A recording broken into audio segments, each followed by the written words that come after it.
आज मैं आप लोगों के साथ बिल्कुल ऑथेंटिक पंजाबी करी पकौड़ा की रेसिपी शेयर कर रही हूँ। ये रेसिपी मैं एक अपनी पंजाबी कोलीग से सीखा था। अगर आप लोगों को ये रेसिपी अच्छा लगे तो मेरे चैनल को शेयर, सब्सक्राइब, लाइक ज़रूर करें। कमेंट करके ज़रूर बताएं कैसा लगा। आज बना रहे हैं पंजाबी स्टाइल करी पकौड़ा। चलिए बनाते हैं करी पकौड़ा घर में। मैं पहले करी का मिक्सचर आप लोगों के साथ शेयर कर रही हूँ। मैंने 4 बड़े चम्मच बेसन लिया है, उसमें डाला हल्दी, धनिया powder, Kashmiri red chilli powder, अजवाइन और इसको अच्छे से मिक्स करेंगे। और मिक्स करने के बाद इसमें थोड़ा सा पानी डाल के इसको बहुत अच्छे से फेंटेंगे ताकि इसमें कोई लम्प्स ना रहे।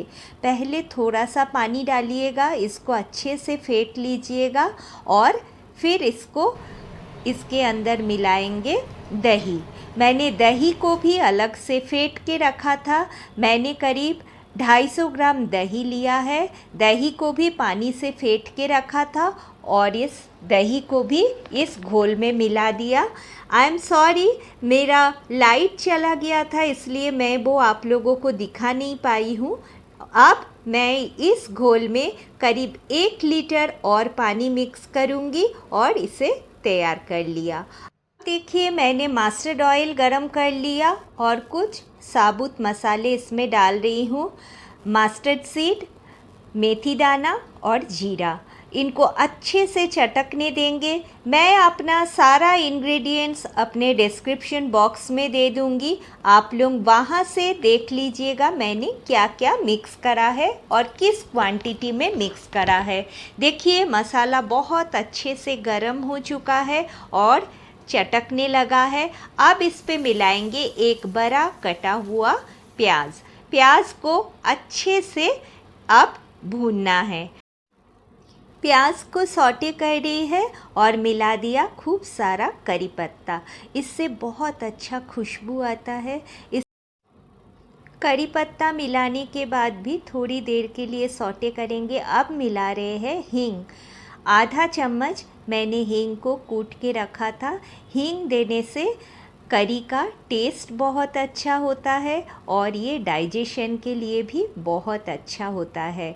हाफ टी स्पून मैंने मिलाया है हींग और इसके साथ अनियन, करी पत्ता, हींग को मसालों के साथ बहुत अच्छे से सौटे करना है।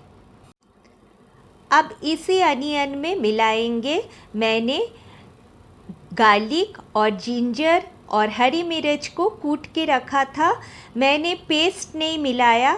ऐसे अगर कूट के आप इसको मिलाओगे तो इसका टेस्ट बहुत अच्छा आता है। मैंने इसको कूट के रखा था, उसको मिला दिया। अब देखिए जिंजर, गार्लिक ये सारे अच्छे से भून चुके थे। अब हमने जो करी का घोल बनाया था उसको इसमें डाल दिया और इसको उबलने के लिए रख देंगे। मैंने अभी तक कोई सॉल्ट नहीं मिलाया है, मैं सॉल्ट बाद में मिलाऊंगी और उबलने के लिए छोड़ देंगे इसको। करीब 40 to 50 मिनट्स इसको बॉईल करेंगे ताकि इसके अंदर का बेसन अच्छे से पक जाए। देखिए इसको धीमी आंच पे रख दिया। अब पकौड़ा बनाने के लिए हम ले रहे हैं बेसन। मैंने आधा कटोरी बेसन लिया है, 4 बड़े चम्मच बेसन लिया है। आप लोग अपने पकौड़े के हिसाब से बेसन लीजिएगा। इसमें एक बड़ा प्याज मैंने अच्छे से काट के रखा था वो और हरी मिर्च डाल दिया और जिंजर, गार्लिक और हरी मिर्च का पेस्ट था वो डाल दिया।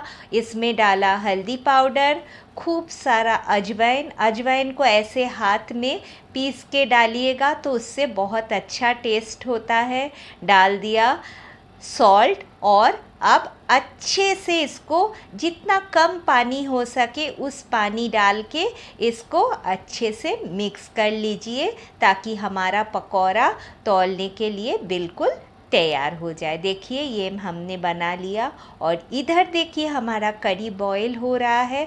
अब मैं इस गैस से इस करी को दूसरे गैस में शिफ्ट कर दूंगी और इसे उबलने के लिए धीमी आंच पे रख दूंगी। अब देखिए मैंने ऑयल गरम कर लिया है और पकौड़ा तलेंगे। पकौड़ा को तलने से पहले बेसन को बहुत अच्छे से फेंट लीजिएगा और कम से कम पानी डाल के इसको बनाइएगा, तो इससे इसका टेस्ट बहुत बढ़िया होता है। देखिए जितना हो सके पकौड़ा लो टू मीडियम फ्लेम में बनाइएगा। देखिए पकौड़ा अच्छे से पकने लगा है, हल्का सा रेडिश कलर हो गया है, इसके मतलब पकौड़ा ऑलमोस्ट फ्राई हो चुका है। ये मेरा पहला बैच का पकौड़ा था। इसको अब हम लोग, ये पक चुका है, अब हम इसको अच्छे करारे हो जाए हम इसको निकाल लेंगे। देखिए बहुत अच्छे से पकौड़ा पक चुका है। ये पकौड़ा ऐसे ही खाने में बहुत टेस्टी लगता है। आप लोग ऐसे भी खा सकते हो और करी में तो इस तरीके से अगर मसालेदार बनाओगे तो बहुत टेस्टी बनता है। अब आप लोगों को मैं एक पकौड़ा दिखा रही हूँ। देखिए कितना अच्छा से अंदर से सॉफ्ट और बाहर से करारा पकौड़ा बन के तैयार है। अब हमारा करी पकते हुए करीब 50 मिनट्स हो चुका है और देखिए कितना कम भी हो चुका है और ऊपर तेल आ गया है। अब मैं मिला रही हूँ इसमें salt as per your taste मिलाइएगा। सॉल्ट आप देख लीजिएगा आपको कितना चाहिए उतना सॉल्ट मिलाना है। इसको और भी थोड़ी देर पकौड़ा डालने के बाद भी हमें पकाना है। अब इसमें मिला रहे हैं खूब सारा कसूरी मेथी, जो इसको करी को और एक अलग टेस्ट ला देगा। कसूरी मेथी बहुत अच्छा लगता है करी में, इसलिए ज़रूर डालिए कसूरी मेथी। ये अब पक रहा है। अब हम मिला रहे हैं अपना सारा पकौड़ा और इसको फिर और 5-7 मिनट के लिए बॉईल होने देंगे और हमारा करी बन के बिल्कुल तैयार है। लेकिन इसमें अब हम लोग देखिए करी बन के तैयार है। आप लोगों को दिखाते हैं कितना अच्छा सा करी बन के तैयार है। अगर आप लोगों का करी ज़्यादा गाढ़ा हो जाए तो आप लोग थोड़ा गर्म पानी मिला के करी को ठीक कर लीजिएगा। अब हम इसमें एक तड़का डालेंगे, जो तड़का देने से इस करी को और एक एक्स्ट्रा टेस्ट ला देगा और खाने में और बढ़िया बना देगा। देखिए हमारा करी बनके कितना अच्छा तैयार हुआ है। इस तरीके से आप लोग करी ज़रूर बनाएं और मुझे कमेंट करके ज़रूर बोले आप लोगों को ये रेसिपी कैसा लगा। चलिए अब हम लोग तड़के की तैयारी करते हैं। अब एक तड़का पैन में एक बड़ा चम्मच घी ले लिया है और उसमें डाल दिया साबुत जीरा और 2 लाल मिर्च। इसको अच्छे से चटकने लिए रख देंगे और जब इसका गैस ऑफ कर देंगे, जब थोड़ा सा ठंडा हो जाए तब उसमें मिलाए 1 चम्मच कश्मीरी रेड चिली पाउडर।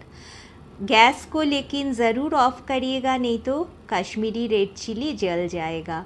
अब देखिए हम करी के ऊपर इसको डाल रहे हैं। इस तरीके से तड़का लगा के जब आप लोग करी बनाओगे वो करी खाने में बहुत बढ़िया लगता है और घी से अगर तड़का लगाओगे स्पेशली तो उससे खाने में बहुत बढ़िया लगता है। इस तरीके से आप लोग कढ़ी ज़रूर बनाएं और कैसा लगा कमेंट करके ज़रूर बताएं। थैंक्स फॉर वॉचिंग और मेरे साथ देने के लिए बहुत सारा थैंक्स।